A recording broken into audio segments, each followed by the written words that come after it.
capítulo 1, está después del libro de Jueces, Antiguo Testamento. Voy a pedirle que usted me tome atención en esta lectura porque voy a leer harto. Y voy a leer en el nombre del Señor y voy a leer todo el capítulo. ¿Ya?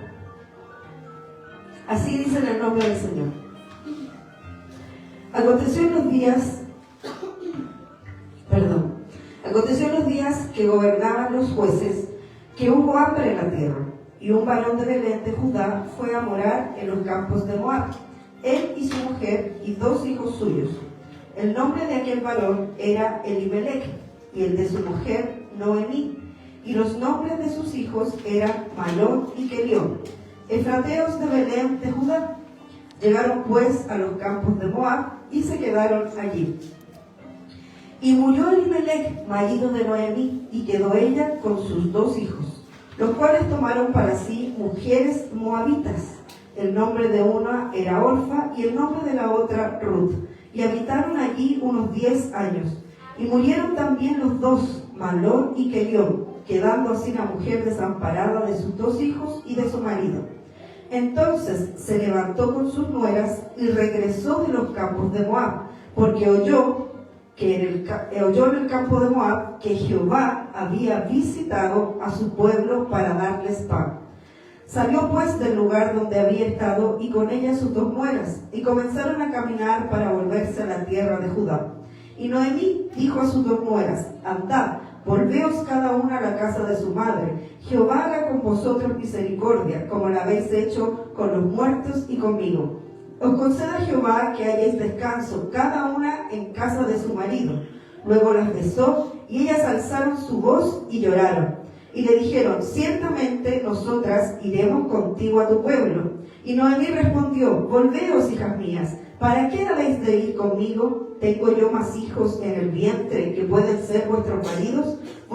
Volveos, hijas mías, e idos, porque yo ya soy vieja para tener marido. Y aunque dijese: esperanza tengo, y esta noche estuviese con marido, y aún diese a luz hijos, ¿habéis vosotras de esperarlos hasta que fueran grandes? ¿Habíais de quedaros sin casar por amor a ellos? No, hijas mías, ¿qué mayor amargura tengo yo que vosotras? Pues la mano de Jehová ha salido contra mí. Y ellas alzaron otra vez su voz y lloraron, y Orfa besó a su suegra, mas Ruth se quedó con ella. Y Noemí dijo: he aquí, tu cuñada se ha vuelto a su pueblo y a sus dioses, vuélvete tú tras ellas.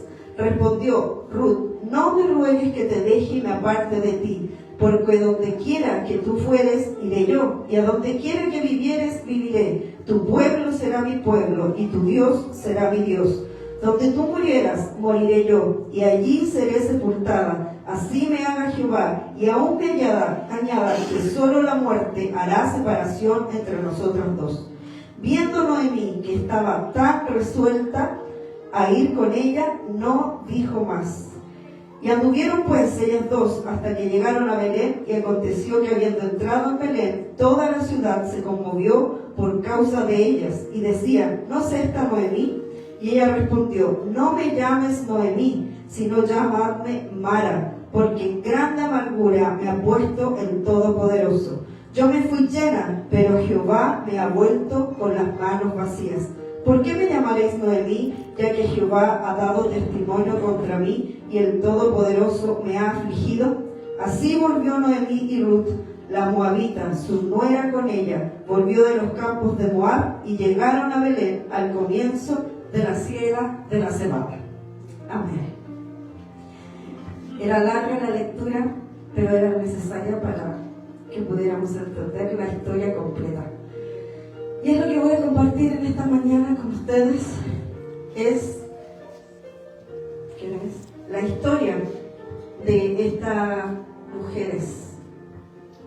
¿Qué es lo que estaba pasando acá? Hemos leído, ¿cierto?, que Elimelech y Noemí se fueron de Belén. Ellos eran nacientes de esta tierra, la tierra del Señor, Belén, la tierra del pan, y se fueron a Moab.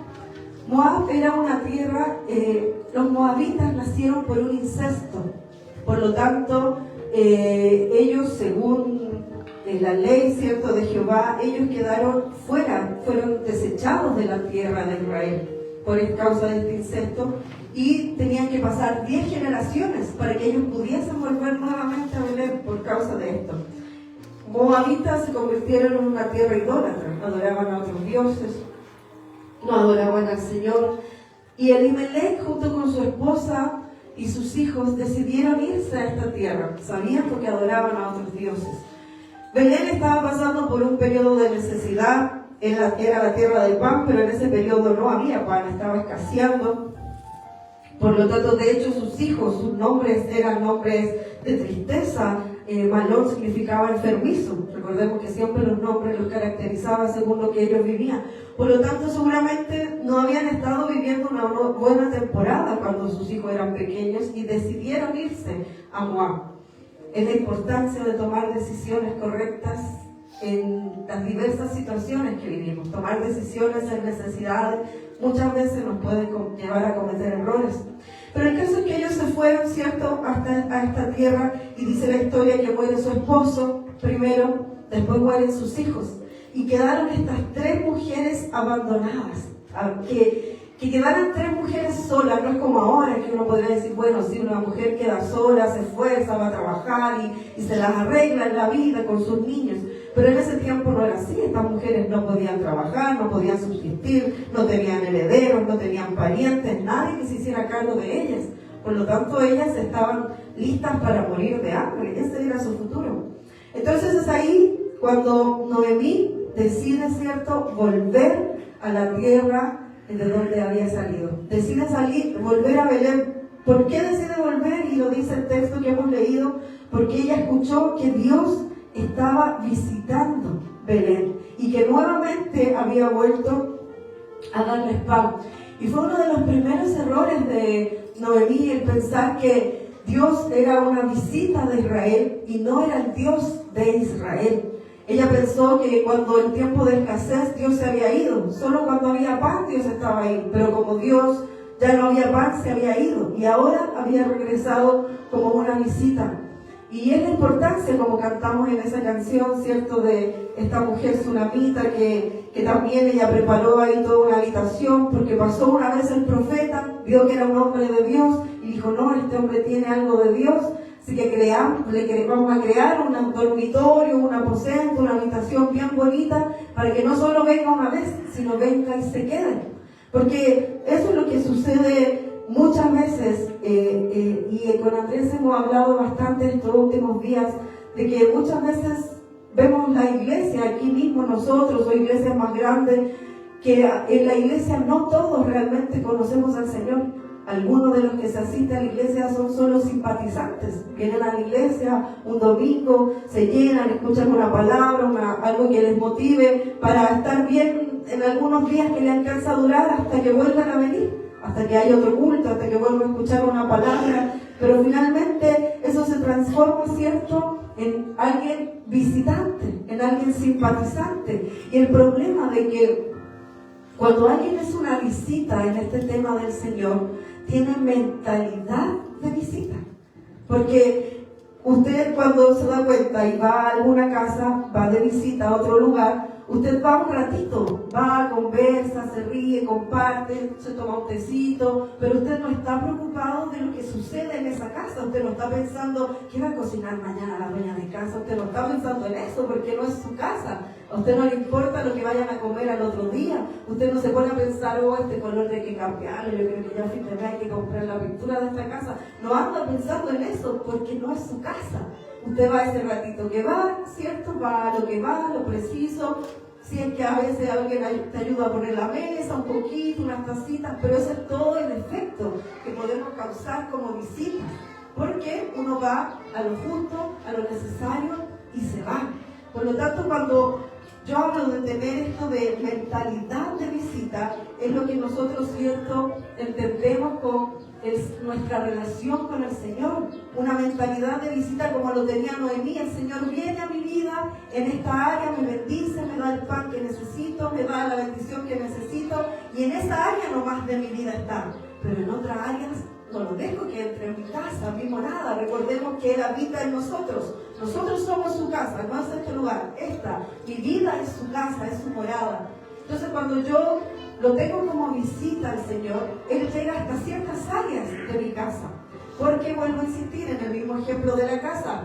Cuando alguien va a mi casa y yo tengo todo desordenado en el segundo piso, el comedor ya no ordenemos, viene visita, que se vea todo abajo bonito nomás, pero que no entren a mi piso porque tengo una escoba. Y yo le pongo un límite a mi visita. Yo decido hasta dónde entra, ¿cierto? Si yo quiero prestar o no prestar el baño, no entra a la cocina porque tengo la embarrada. Y lo tengo hasta ahí, lo dejo, le pongo un límite. Y es lo que nosotros tenemos como mentalidad de visita en la relación del Señor. Al Señor le permito entrar, pero hasta ahí nomás. Señor, en este detalle no te metas. Tú entra, bendíceme, ayúdame, ya acompáñame en el trabajo, pero en esta habitación oculta no entres. Aquí donde tengo el desorden, aquí escondido, todo ahí acumulado, en esa área de mi vida, no te metas, Señor, ahí no entres. Y es por eso que hablo de tener de mentalidad de visita. Y Noemí, al decir cierto que que Dios había visitado la tierra porque había un poco de paz, porque había provisión, porque era el momento cierto en lo que había de bendición en esa ocasión, nosotros vemos que Noemí en alguna medida no había conocido al Dios que ella creció en Belén, vivió en esa tierra, pero no había conocido a este Dios que había hecho hogar, que había hecho morada, que es el Dios que quiere habitar en medio de los suyos, pero no como una visita, sino como alguien que hace una morada permanente. Entonces cuando nosotros decimos, a ver, el Señor vive en mí, porque los que estamos aquí, usted que está acá, me pueden decir, no, pero si yo tengo una relación con el Señor, yo no solo cuando vengo a la iglesia, yo lo hago habitar. Pero yo quiero que analicemos un poco, ¿realmente Dios vive en nuestra casa? ¿Realmente no es solo una visita? Porque una visita, vuelvo a insistir, no va a su casa a arreglar en la casa. Una visita va a lo suyo y se va. Pero cuando usted llegó a su casa, el lugar donde está viviendo ahora, ¿usted qué quiso hacer en su casa? Hermosearla, reparar lo que estaba malo, hacerle mejoras, si había que pintarla, si había que cambiar el piso, qué sé yo. Uno quiere hermosear, ¿por qué? Porque yo voy a vivir en esa casa y yo quiero vivir en un lugar agradable, habitable, ¿verdad? Es lo que hacemos con nuestra casa. Entonces, cuando realmente nosotros decimos, el Señor vive en mi casa, entonces Él comienza a reparar mi casa. Él comienza a limpiar la casa. Él comienza a decir, a ver, a mí no me gusta el orgullo, así que vamos a barrer el orgullo. No, a mí en esta casa no me gusta la altivez, así que vamos a pintar esta pared que está llena de altivez porque le está haciendo mal a la casa. No, esta casa tiene demasiada murmuración, así que vamos a cambiar esta puerta llena de murmuración y vamos a poner una nueva. Porque el Señor lo que hace, quiere habitar en una casa habitable. Él quiere vivir en un lugar en el cual Él se sienta que es un lugar digno para Él. Ojo, no estoy diciendo que Él llegó y transformó todo, pero sí Él va transformando de menos en más. Y el Señor se convierte en detallista. El Señor no es de esos que hace ya y pintemos como quedó. El Señor comienza a mirar detalles. Comienza cada vez a decir, a ver, mira, esa pared quedó pintada más o menos, voy a mejorarla. Y comienza a meterse, involucrarse en los detalles que nosotros hasta ahora no hemos querido que entren. Es por eso que le hablo del habitar con el Señor. No solamente cuando le tengo que pedir algo, Señor, necesito esto en mi trabajo, necesito esto para mi casa, para mi familia, para mis hijos, porque ese es un área del Señor. Y Él lo hace, Él es bueno, si Él nos bendice siempre. Pero cuando yo digo, yo quiero que el Señor viva en mi vida, yo comienzo a permitirle que entre a las habitaciones desordenadas de mi casa. Yo le permito que Él entre ahí a mi pieza, aunque esté despelote, todo desordenado, que entre el Señor, que vea ese desorden y que me ayude a ordenar lo que está en desorden. Le permito a Dios que se transforme en ¿qué? En un habitante de mi casa. Porque cuando nosotros pensamos en el hecho de que alguien va a visitarnos, que cuando alguien llega y se va, o cuando usted tiene una relación, cuando usted ha tenido su relación cierto amorosa, de amistad, uno cuando tiene una relación por fuera, uno se conoce lo de afuera, se visita un ratito, bonito, ¿cierto? Momentos. Pero cuando usted se fue a vivir con la persona que vive, usted comenzó a ver los detalles, ¿no? Los olores. Mira, ya principios olores que antes no sentía. O las mañas que uno tiene. No, a mí me gusta lavar primero todas las sábanas, después todas las toallas, después todos los calcetines. Yo lavo todo junto nomás. Y uno comienza a descubrir ciertos detalles que por separado no se veían. Pero ¿dónde comenzó a comprender eso? Viviendo, habitando, morando juntos. Es ahí donde en una relación comienza a entablarse los detalles. Es ahí donde en una relación comienza a descubrirse los más mínimos detalles y lo que hay que mejorar y cambiar. Por lo tanto, ¿por qué les hablo de este ejemplo de las visitas? ¿Por qué les hablo de la casa del visitante? Porque es el más claro ejemplo de cuando nosotros tenemos un concepto de que Dios es visitante en mi casa. Porque necesitamos todos decirle al Señor, Señor, no solo seas una visita, y lo cantamos, siempre decimos, Señor, no seas una visita, ven a morar. Pero realmente, miren lo que le voy a decir, ¿realmente quiere que viva en usted? ¿Por qué le pregunto esto? Y yo sé que me va a decir, sí, amén, que viva en mí. Pero miren lo que le estoy diciendo. Si Él vive en su casa, se va a meter en sus detalles. Se va a meter en ese ladito oscuro que usted no quiere que entre. Se va a involucrar en esa área que usted lo ha tenido ahí escondido. Este es mi cuarto secretito. Nadie entra más que yo. Pero cuando Él comienza a vivir, Él se inmiscuye en esas áreas que hemos querido que nadie entre.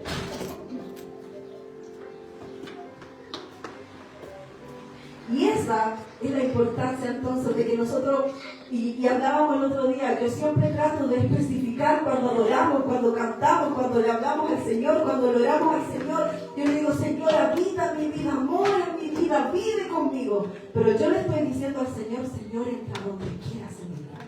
Métete en esto que yo lo tengo ahí tapadito, métete, Señor, en mi vida. Involúcrate en mi vida. Eso le decimos al Señor cuando viva con nosotros.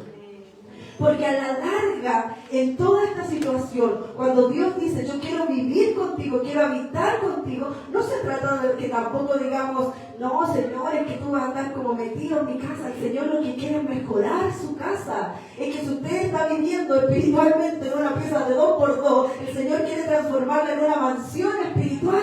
Quiere hermosearla, quiere mejorarla para que usted pueda habitar en un lugar de paz, de tranquilidad, y el Señor cohabite ahí junto con usted.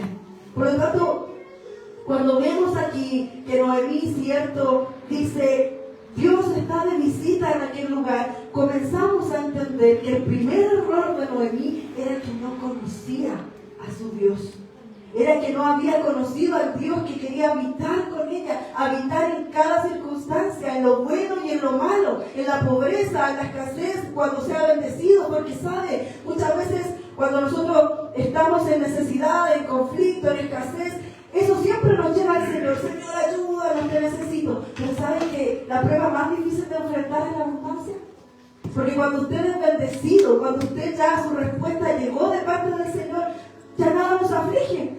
Ya ahora tengo más gastos, tengo que pagar, puedo pagar esto, puedo pagar lo otro. La abundancia cuesta mucho más vivirla que la escasez. Porque en la escasez nos aferramos al Señor y con esperanza confiamos en que nos va a responder. Pero la abundancia, ahí es donde más nos cuesta. Por eso el apóstol Pablo dijo, tenemos que aprender a vivir en la escasez y la abundancia. Porque uno puede decir, no, si en la escasez no hay que aprender, pero hay que aprender a vivir en la abundancia. Entonces, me fui a otro lado, eso no lo voy a decir.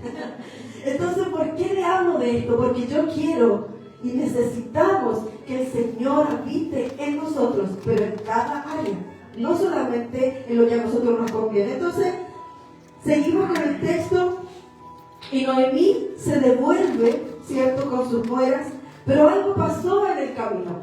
Ella dice, ya, volvámonos a ver, porque Dios está visitando, Dios nuevamente está llevando el pan. Y va de camino con sus nueras, ¿cierto? Pero algo sucede en el camino según el texto que nosotros hemos leído.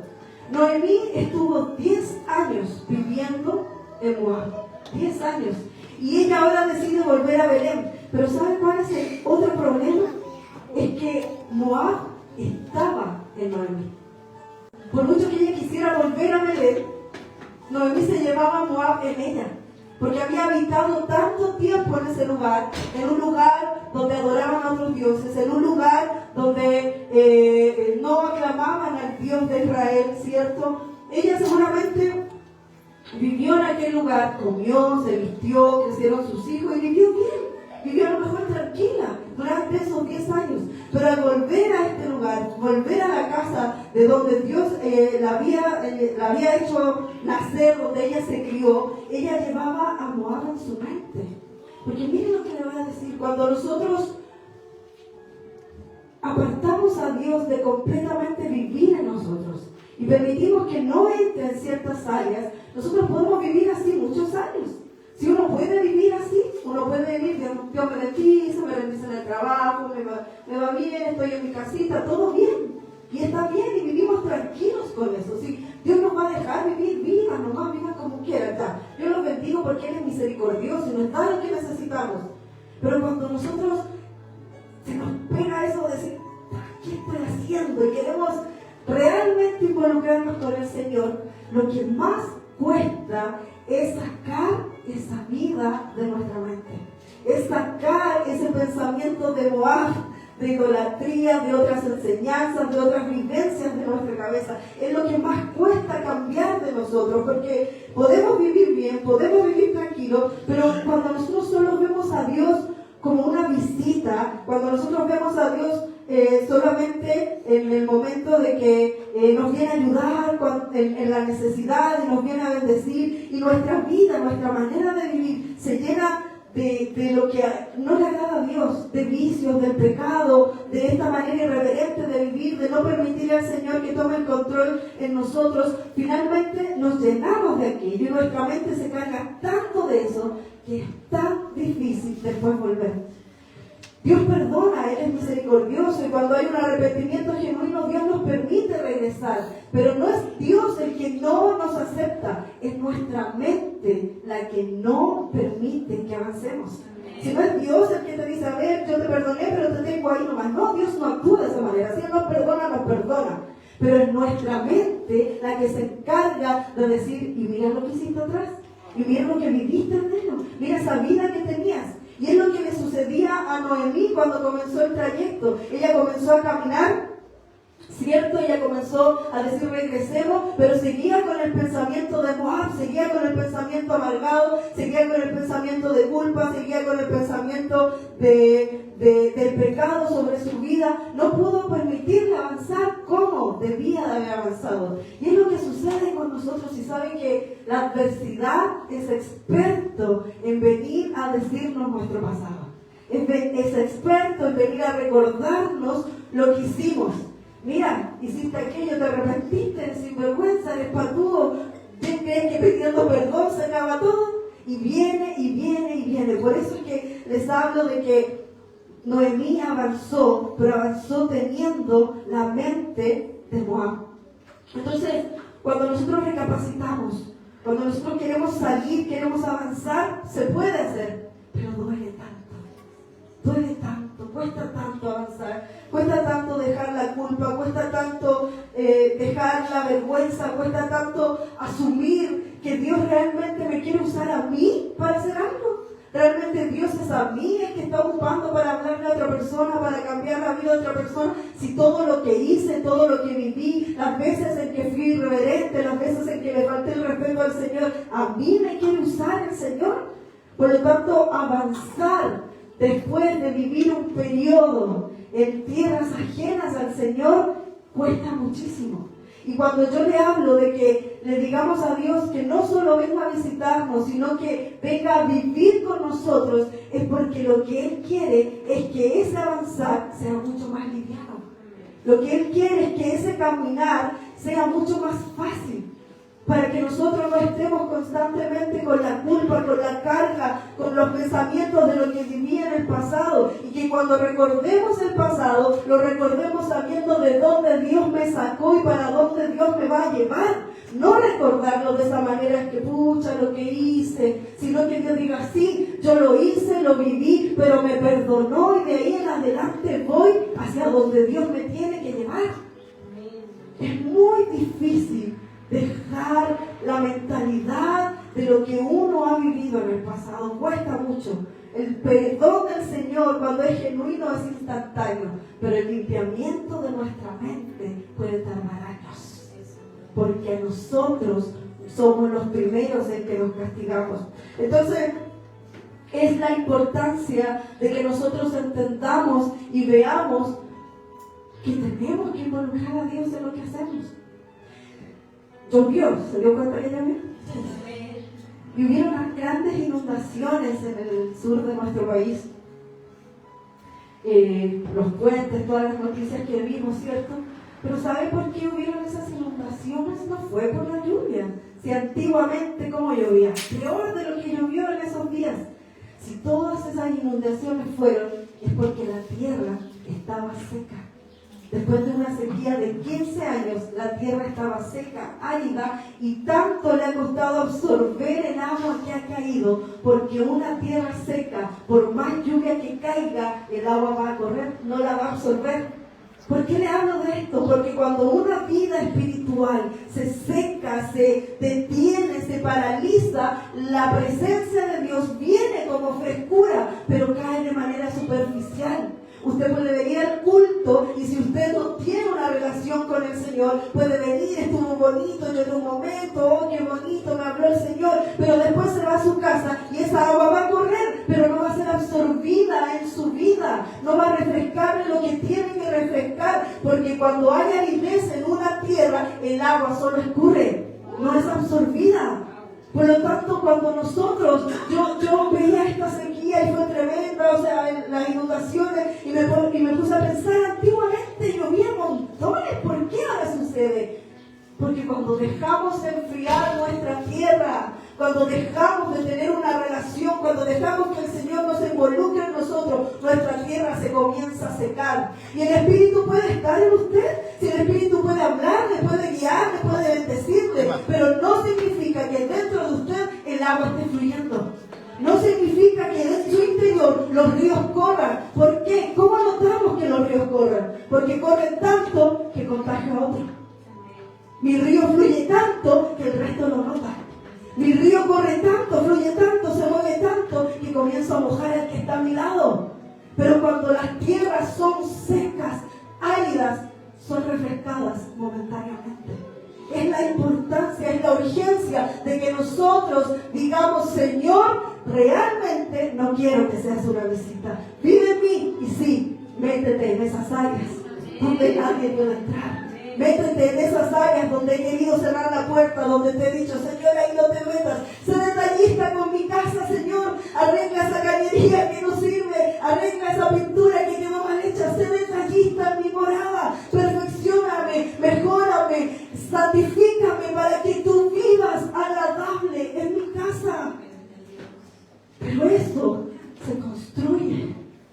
No es instantáneo. El perdón es genuino, instantáneo, la salvación es regalada, el Espíritu es regalado, pero lo que usted construye en relación es a diario, es constante. Por lo tanto, ¿por qué le hablo de todo esto? Porque cuando yo involucro al Señor en mi vida, cuando yo lo tengo a Dios en mi vida, morando al Señor, es ahí recién cuando nosotros nos paramos y decimos que frente a cualquier situación, yo sé en quién he creído. Cuando yo tengo mi relación con el Señor, cuando yo tengo mi vivencia con el Señor y lo hago vivir conmigo en mi casa todos los días, cuando Dios comienza a habitar en mi vida y viene la aflicción y viene la dificultad y viene el problema, yo sé que en quién confío. ¿Sabe por qué? Porque nuestras emociones son cambiantes. Usted, si me dice, si confiamos en el Señor de acuerdo a cómo despertamos cada día, todos los días vamos a tener una respuesta diferente. Porque el día me levanté bien gozoso, porque me siento con ánimo, pero mañana hoy desperté, estoy mal, estoy triste. Mis emociones, nuestras emociones son cambiantes, no son algo inconfiable. Pero cuando yo tengo mi relación con el Señor, cuando yo sé que vive conmigo, que está en mí el Señor. Yo puedo estar en mi casa tomándome un tecito con pancito sin nada, pero yo digo, yo sé que Dios tiene el control de esta situación. ¿Por qué? Porque Él no me vino a visitar un momento. Él está viviendo en mi vida, sabe lo que necesito, sabe lo que quiero, sabe lo que anhelo, me está cambiando, me está moldeando, y si esto que estoy pasando es un proceso para yo crecer, aleluya, yo crezco en este proceso. ¿Por qué? Porque el Señor está viviendo conmigo, está habitando donde yo habito, donde yo estoy. Él está conmigo. La Escritura nos habla, la palabra constantemente nos habla del Señor, que en verdad Él está con nosotros, que Él es nuestro ayudador. Pero cuando nosotros la leemos, o cuando nosotros solamente escuchamos una porción de vez en cuando, nos transformamos en un Dios momentáneo, superficial, en esta lluvia que viene, pero que se va tan pronto. Entonces, cuando seguimos con esta historia y vemos, cierto, que van de camino, y las nueras le dicen, y Noemí para y les dice, devuélvanse, váyanse a su casa, váyanse con sus madres. Noemí, ¿sabe lo que les estaba diciendo? Váyanse a sus dioses, devuélvanse a sus dioses. Noemí estaba tan cegada, estaba tan amargada, tenía tanto dolor, el pecado, la culpa, había adorado durante tantos años a otros dioses, que no tenía idea de que ella era trascendental para el cambio de esas dos mujeres. Y le estaba diciendo, devuélvanse a sus dioses. Noemí podía haberla llevado a su Dios, al Dios verdadero, pero le estaba diciendo, devuélvanse a su vida pasada, devuélvanse a Moab, devuélvanse con sus dioses.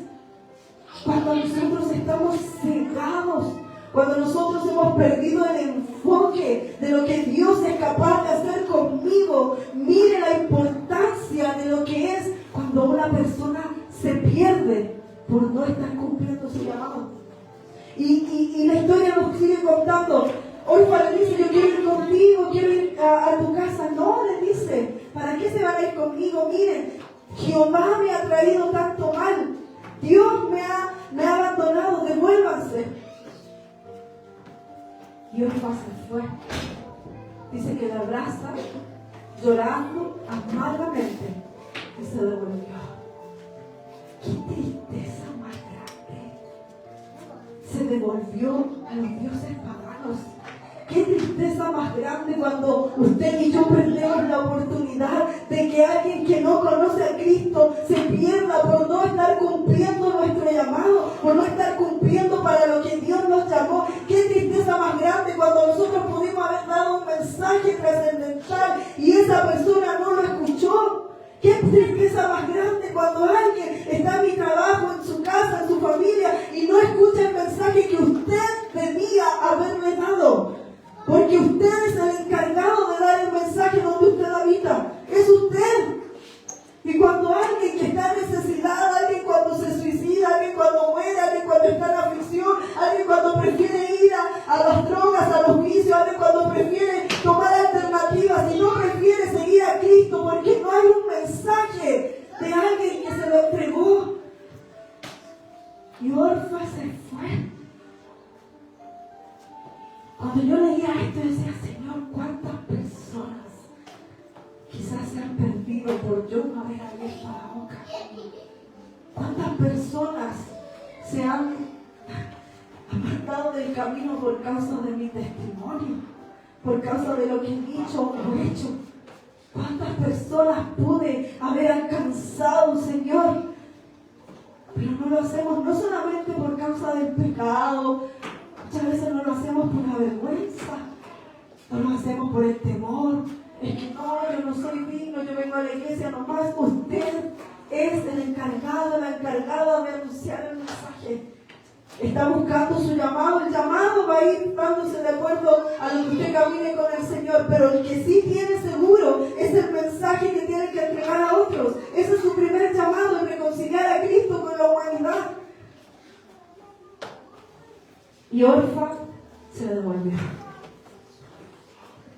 Entonces, cuando nosotros estamos viviendo en el dolor, cuando nosotros estamos viviendo en pecado, cuando nosotros estamos viviendo en amargura, cuando nosotros nos absorbemos en medio de la situación, no podemos ver más allá.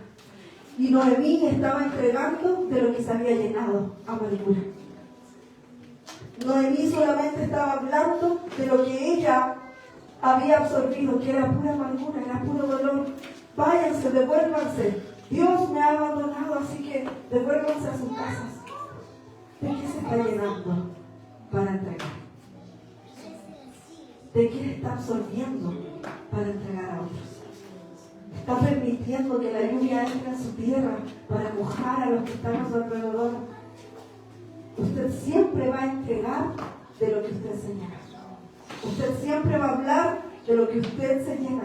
Usted siempre va a compartir de lo que usted se está llenando. ¿Qué está llenándose en medio de esto? Entonces, cuando nosotros vemos esto, cuando entendemos que si actuamos según nuestras emociones y no nuestras convicciones, eso es lo que nos lleva a cometer errores garrafales. ¿Por qué? Porque nosotros estamos tan mal inmiscuidos en mi vivencia, en mi situación, en lo que yo vivo, en el pecado, en lo que no quiero cambiar, y no puedo ir a hablar, no puedo ir a compartirle a otros lo que la palabra realmente me está diciendo. Y nosotros comenzamos a creernos el cuento al decir: yo estoy pasando esta situación y esto es lo que soy. Yo estoy viviendo este problema y esto es lo que me tocó. Y olvidamos que la palabra del Señor es la que nos reafirma, es la que nos sustenta. La palabra es la que a nosotros nos hace entender. Y cuando entendemos, actuamos según convicciones y no emociones. Las emociones son pasajeras.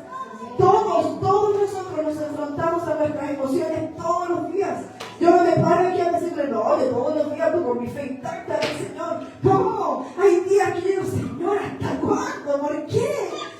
Todos los días luchamos con nuestras emociones, pero cuando nosotros estamos parados, cimentados correctamente en la palabra del Señor, entonces ahí decimos: yo sé en quién he confiado. El libro del Salmo 91 dice: preciosa esa promesa, el que habita al abrigo del Altísimo morará bajo la sombra del Omnipotente. Diré yo a Jehová, esperanza mía, mi Dios, ¿en quién confiará? Él me librará del lazo del cazador, de la peste destructora. Con sus plumas me cubrirá y debajo de sus alas estaré seguro. Caerán a mi lado 1000 y 10.000 a mi diestra, mas a mí no llegarán. Cuando escucho algo así, cuando leo una palabra de esa magnitud, yo digo: yo no puedo confiar en mis emociones que me dicen que no puedo. Yo confío en esta palabra poderosa que me dice que aunque un ejército acampe en contra de mí, nada me va a tocar. Eso es cuando nosotros actuamos según lo que creemos y no según lo que sentimos. Pero ¿cómo descubrimos aquello? Viviendo con el dador de esta palabra. Avanzó Noemí con Ruth. Siguieron el camino. Y Noemí le dice: ¿no ves que Orfa se fue? Ándate, devuélvete. Ella ya se fue con su mamá, regresa con lo tuyo. Y es ahí cuando Noemí Ruth le da esta declaración de amor más preciosa: yo iré donde tú vas. Yo estaré contigo donde tú estés. Tu Dios será mi Dios, tu pueblo será mi pueblo. Y le da esta declaración preciosa de lealtad, de fidelidad. Alguien así que nos diga: fiel esta mujer ahí. Yo digo: donde tú vayas, yo iré. Y siguieron. ¿Y saben lo que me llamó la atención?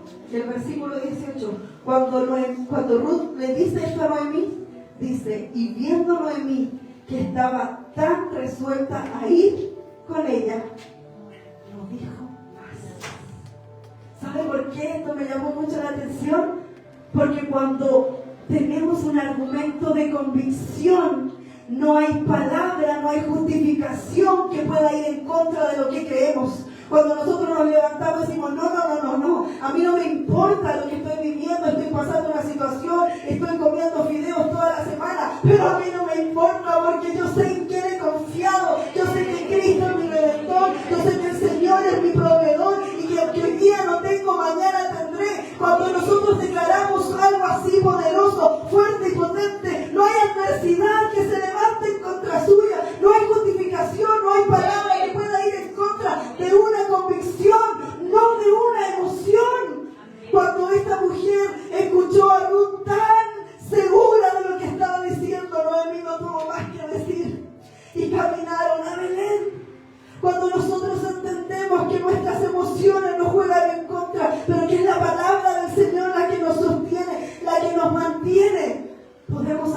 seguros. Noemí le había hablado mal de Dios a Ruth. No, Dios me abandonó, Jehová que me dejó, que me ha hecho mal. ¿Por qué Ruth querría seguir a este Dios?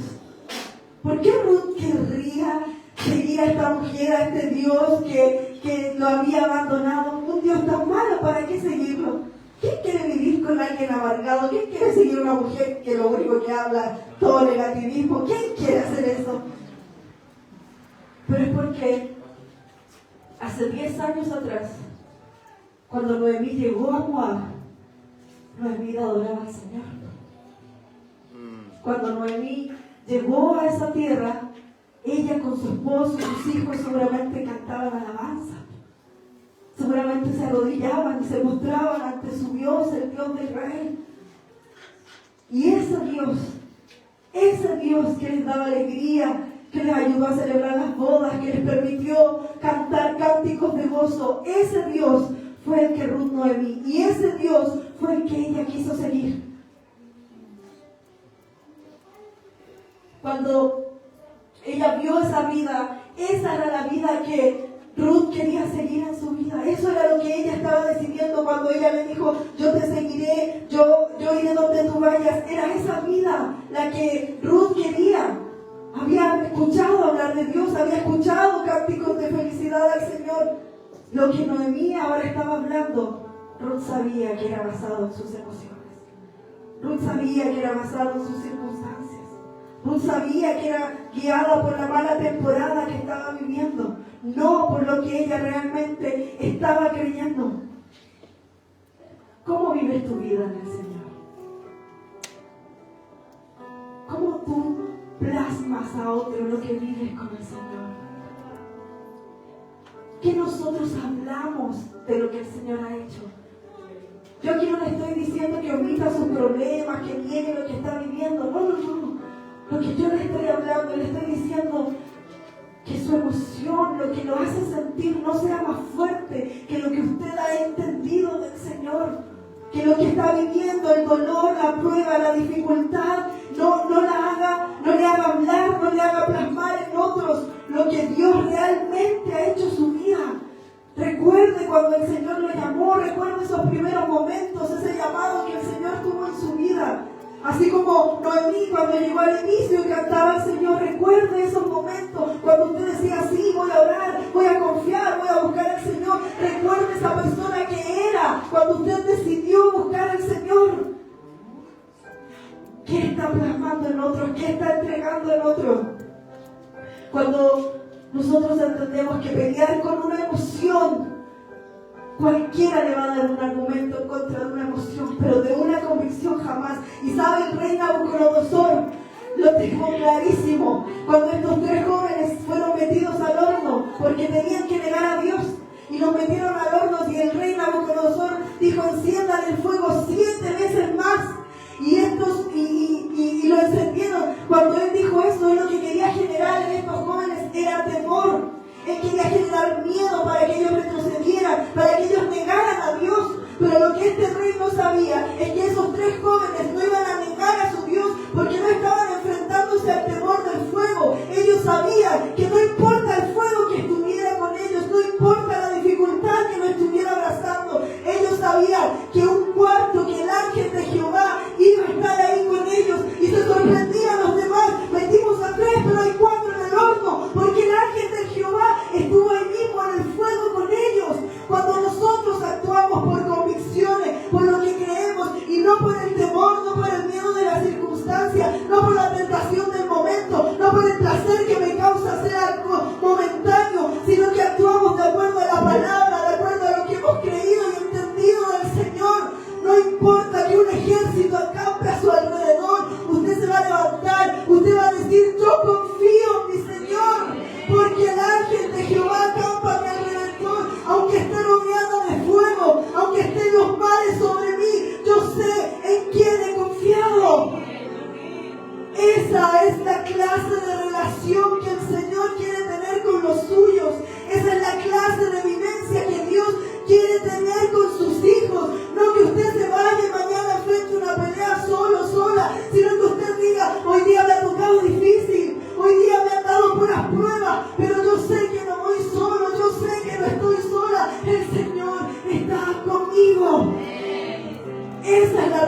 aquel que le ha permitido vivir, aquel que le ha permitido morar, aquel que ha permitido que entres en su vida el Señor.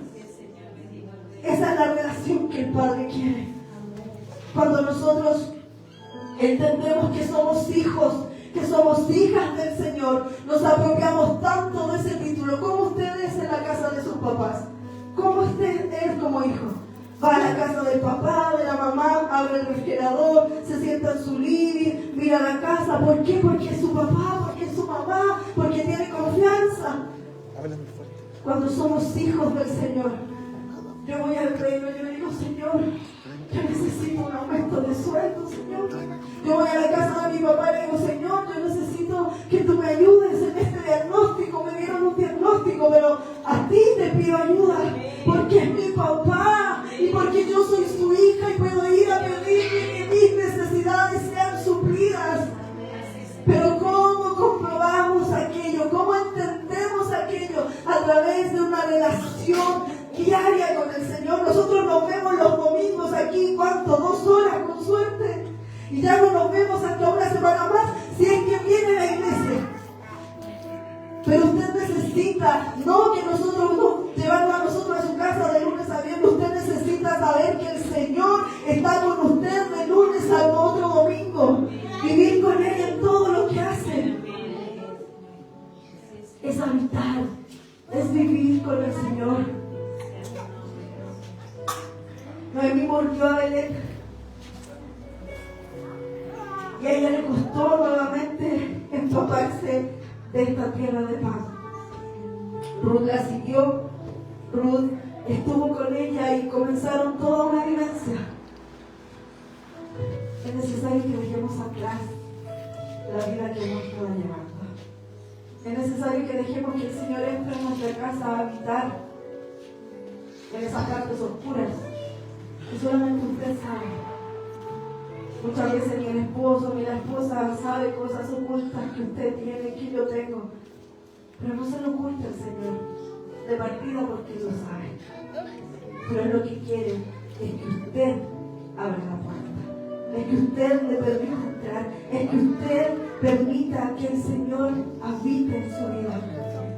Nosotros hacemos las clases los días jueves y nosotros no felicitamos a los que están conectándose, porque en realidad usted debiese querer aprender de esto. Nosotros, para preparar las clases, podemos demorarnos mínimo 1 mes para impartir cada lección. Pero ¿sabe por qué lo hacemos? ¿Sabe por qué nosotros plasmamos que usted aprenda cada día de la Escritura? Porque nosotros necesitamos que usted entienda aquí quién es el Señor. No en su corazón, no en sus emociones, que usted entienda aquí en su entendimiento, en su razón, quién es Dios en su vida. Porque cuando usted lo entiende acá, es ahí cuando usted recién comienza a accionar de acuerdo a lo que entendió. Necesitamos que usted se suba en este tren de querer más del Señor. Si aprender la palabra no es algo optativo, todos los que conocemos al Señor debiésemos por obligación querer inmiscuirnos en esta Escritura, porque es la Escritura la que nos alienta. No son las canciones que cantamos aquí, que sonaron bonitas o no bonitas, que bueno lo que cantan. No es eso lo que nos sostiene en medio de las dificultades,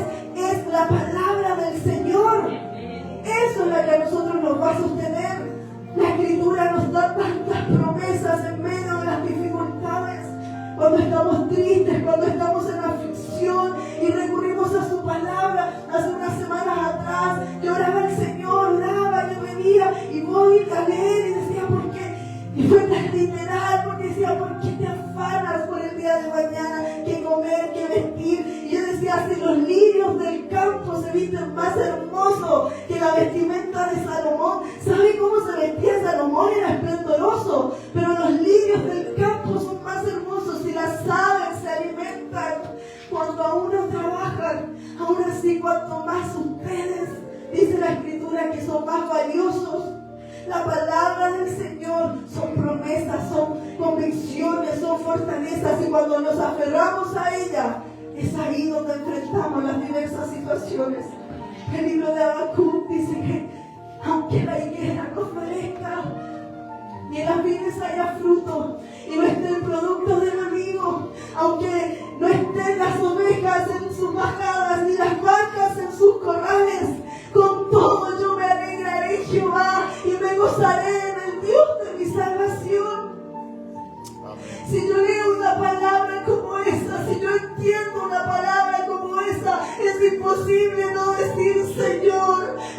ti confío, en ti me gozaré. Tú, Señor, aunque no haya nada, aunque esté pasando la prueba más difícil de mi vida, en ti confiaré, porque tú eres el que no me abandona, porque tú eres el que no me deja, porque tú eres el que me sustenta. Cuando leo una palabra como esa, se inyecta mi vida, mi mente de fe, no mi corazón, no mis emociones. Mi mente entiende que se llena de fe, y así es como yo vivo.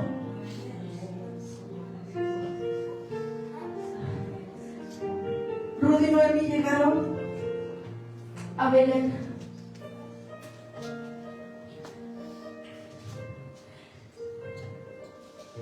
Y cuando ellos llegan, Ruth conoce a Boaz, se vuelve a casar y tiene un hijo. Ruth se había convertido en la hija de Noemí.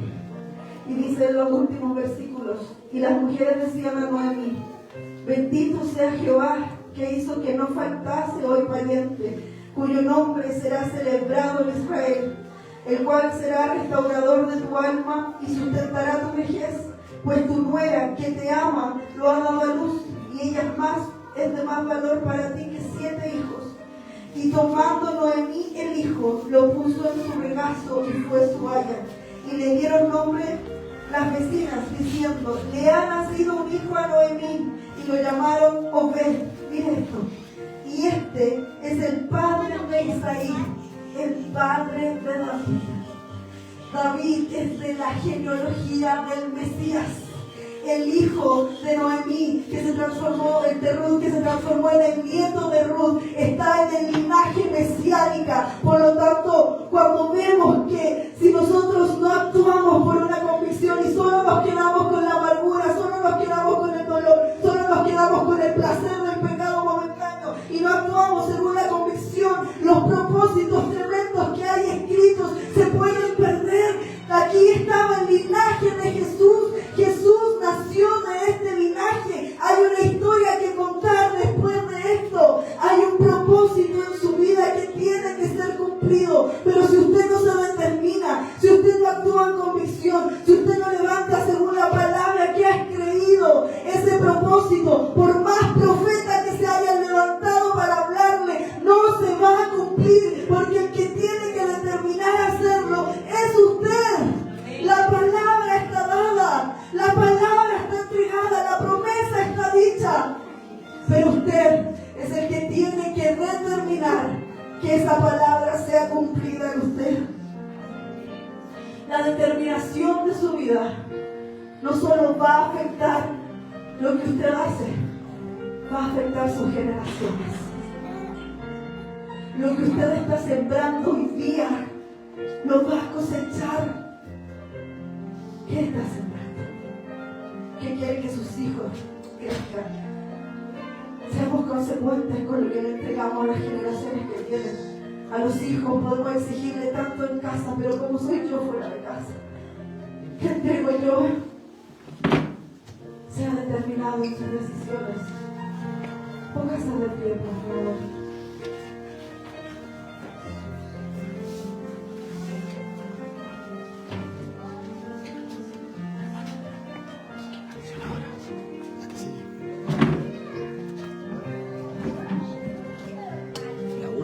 ¿O creo en ti? Creo en ti. Creo en Yo he pecado, Señor. Yo he pecado, Señor, y yo le he fallado a mi Dios. Y sé lo difícil que es volver a entablar una relación con el Señor. Sé lo difícil, sé lo vergonzoso que es llegar a pedirle ayuda al Señor cuando yo sé que he pecado.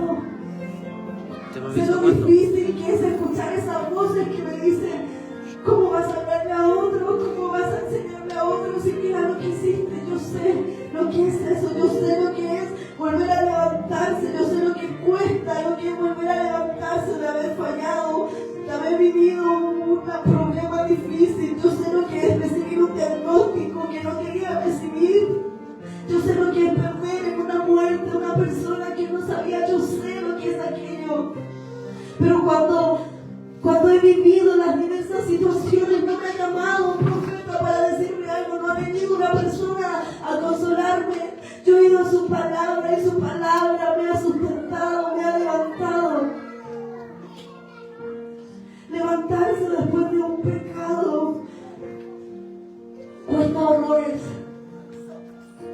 Pero quiero hoy, a través de la palabra del Señor, animarle a que usted vuelva a alzar la mirada, a que usted vuelva a poner su confianza en el Señor, a que usted vuelva a descubrir quién es el Señor en su vida. Vuelva a recordar a aquel Cristo que lo llamó, a aquel Cristo que lo amó, a aquel Cristo que le dijo que tenía propósitos con su vida. Vuelva a comenzar en el Señor.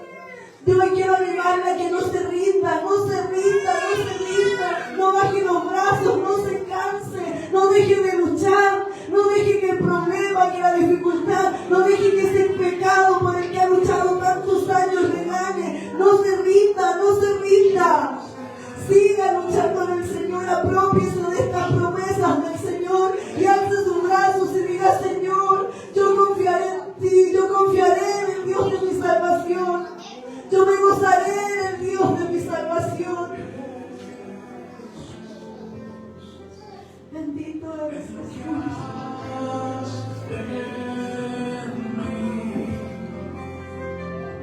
Creo en ti, Jesús, en lo que harás en mí.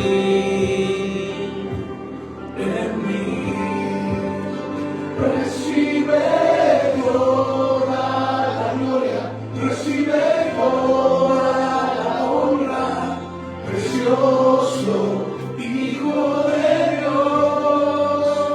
Recibe toda la gloria, recibe toda la honra, precioso Hijo de Dios.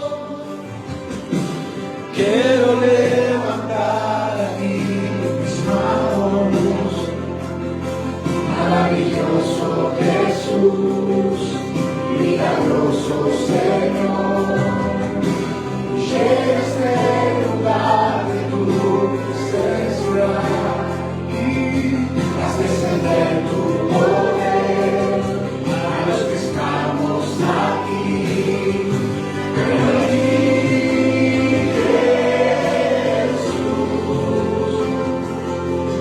lo que harás de mí. Creo en ti,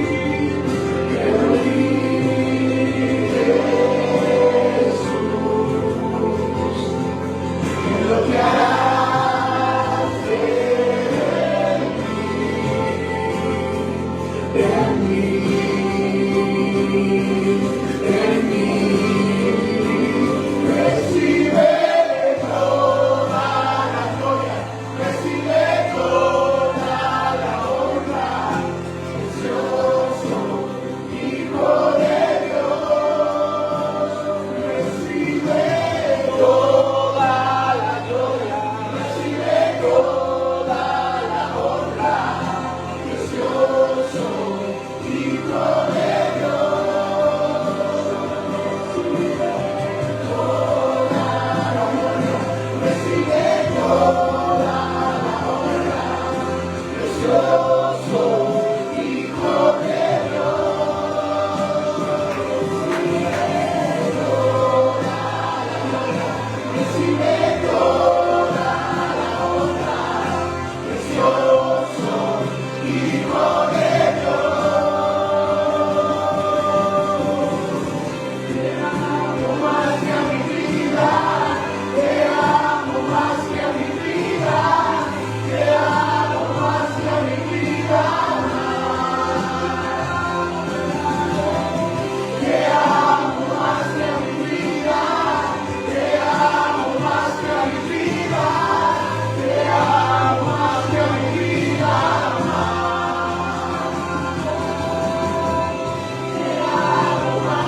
Señor, yo he creído en ti. Yo sé quién eres tú, mi Dios. Y es por eso que yo canto que te amo. Es por eso que yo alzo mis manos y te alabo, Señor. Porque yo no solamente siento lo que eres, yo entiendo que tú eres para mí, mi Señor. Tú eres mi Salvador, tú eres mi Redentor, tú eres mi fortaleza, tú eres mi fuerza, tú eres mi ayudador, tú eres mi sanador, tú eres mi consolador, tú eres mi salvación, Cristo. Te amo, te amo, te amo,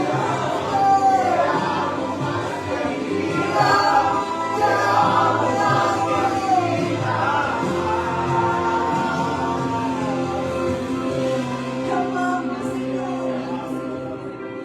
Oh Cristo, en este día nos presentamos delante de ti, Señor.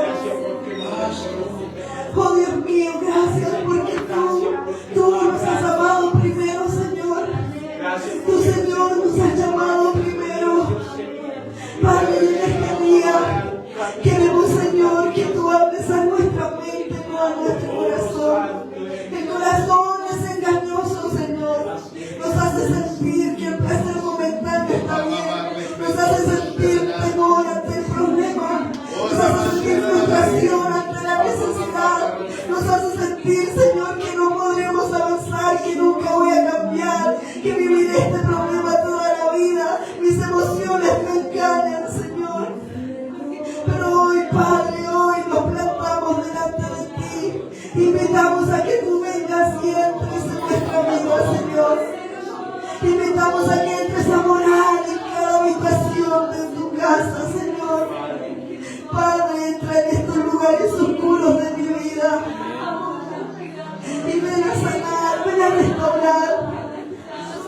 Señor, te pedimos perdón. Perdónanos, Señor, perdónanos. Perdónanos por la indiferencia. Perdónanos, Señor, por querer ser indiferentes, irreverentes contigo. Perdónanos, Señor. Perdónanos, Señor, porque muchas veces se hace más fuerte lo que siento que lo que creo. Señor, oramos en este día para hacerte parte de nuestra habitación. Señor, porque ante las luchas, ante las dificultades, no queremos hacerlo más solos. No quiero enfrentarme, Señor, a las tentaciones solos. Señor, quiero dejar de pensar que yo puedo sola. Señor, quiero dejar de actuar por mis placeres, por mi conveniencia, por mi comodidad. Quiero renunciar, Señor, a lo que sé que me aparta de ti.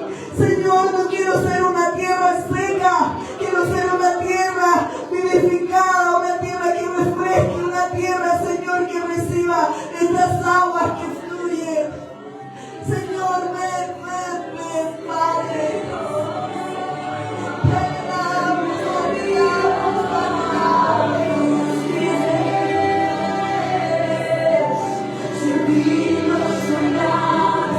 Purifica mi alma,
Puedes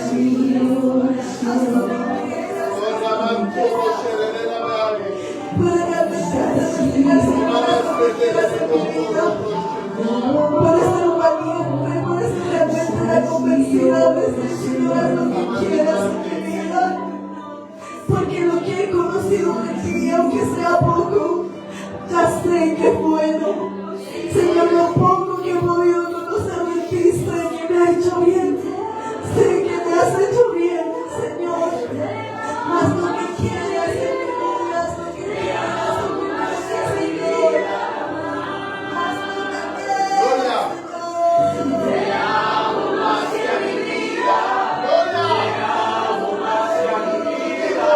Te amo más que a mi vida. Te amo más que a mi vida. Te amo más que a mi vida. Te amo más que a mi vida.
Dice, Jesús está a la puerta y llama. Si alguno oye mi voz, yo entraré a él, cenaré con él y él conmigo. Cuando yo invito a mi casa a alguien, es porque le conozco, quiero conocerle. La intimidad de su hogar, la intimidad de su casa es tan preciada. La intimidad de su corazón es mucho más preciada. Es irrisorio porque el que golpea la puerta es el Señor. El que le busca es el Señor. El que quiere entrar a cenar es el Señor. Y Él golpea. Si usted quiere abrir, Él entrará.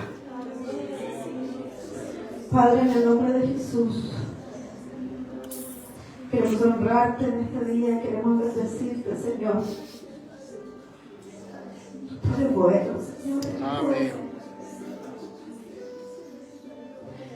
Se ha reconocido, Señor, de ti en estos 37 años, es tu bondad, es tu amor, es tu misericordia. Cuántas veces que he querido soltarme, pero tú eres el que sostiene, Señor. Tantas veces, Señor, que muchas veces nosotros queremos darte la espalda, pero tú eres el que nos alcanza. Con tus lazos de amor nos buscan, Señor. Señor, tanto es que nos amas. Tanto amor, Señor, mi mente no lo puede entender. Pero así eres tú. Gracias, Señor, por tanto amor, por tanta bondad. Cantamos que te amamos más que nuestra vida, pero en realidad no alcanzamos a amarte de esa manera. No alcanzamos a darte todo lo que tú mereces, Señor. Y aún recibiendo un amor tan pequeño, aún así tú no te limitas. Y el amor que a mí me falta darte, tú lo suples todo, Señor. Eres bueno, papá, eres bueno. Y queremos honrarte en este día. Queremos bendecirte, Señor. Quizás nunca vamos a dar en el ancho, pero aún así me llamaste. Aún así nos escogiste, Señor. Aún así tú quisiste que fuéramos tus hijos. Señor, y en respuesta a aquello, lo único que podemos hacer es rendirnos a ti. Señor, aquí estoy yo con mi vida. Usted, dígale al Señor lo que quiere decirle. Usted vea si realmente se quiere rendir al Señor. Usted vea si realmente quiere que el Señor viva con usted. Usted decide si realmente quiere que Dios haga morada en su casa. Usted decide si realmente quiere involucrar a Dios en sus detalles, en esos ocultos, en esos secretos. Yo hago morada para ti, Señor. Y aunque sé que te voy a volver a fallar, yo hago morada para ti, para que día a día vengas y perfecciones esta casa, Señor. Padre, si hay algo que debo anunciar, que he conocido de ti, es tu bondad, es tu fidelidad. Y en respuesta a aquello, Señor, te honro, te bendigo. Gracias, Señor. Gracias, Señor. Puede darle gracias al Señor. Puede honrar el nombre del Señor. Puede bendecir el nombre del Señor. Gracias, Señor. Te damos honra, te damos honra, te damos honra. Porque tú lo mereces, Señor. Solo tú lo mereces. Eres bueno, Jesús. Eres bueno, Señor. Padre, oro por tu iglesia, por tus hijos, para que tú les bendigas, les fortalezcas. Espíritu Santo, oro para que tú puedas ir y hacer morada en sus vidas. Oro, Espíritu Santo, para que tú susurres, Señor, y puedan ellos entender, puedan ellos comprender todo el propósito que hay en sus vidas, Señor, y que puedan ellos comenzar a actuar, comenzar a vivir de acuerdo a tu palabra. Nos guía, tu palabra nos enseña. Oro, Padre, para que sea tu palabra la que sea nuestra guía, nuestra luz. Señor, la lumbrera que necesitamos en nuestro caminar. Señor, bendice a tus hijos para que en el día de mañana, ante cualquier necesidad o circunstancia, ellos puedan ver, Padre, que no están solos, que tú estás con ellos, Señor. Padre, que no hay temor, que no hay miedo más fuerte que tu palabra, que no hay frustración, que no hay, Señor, necesidad, que no hay deseos más poderosos que tu palabra. Señor, bendícelos, fortalécelos. Cuando sus fuerzas estén agotadas, sean esas fuerzas como de búfalo sobre ellos. Cuando quieran bajar los brazos, cuando quieran renunciar, cuando quieran, Señor, dejarlo todo, tú ven, Espíritu Santo, sobre ellos y trae a memoria tu palabra que son promesas, que son decretos que tú has dicho sobre ellos. Señor, nosotros no nos movemos por el positivismo, por mensajes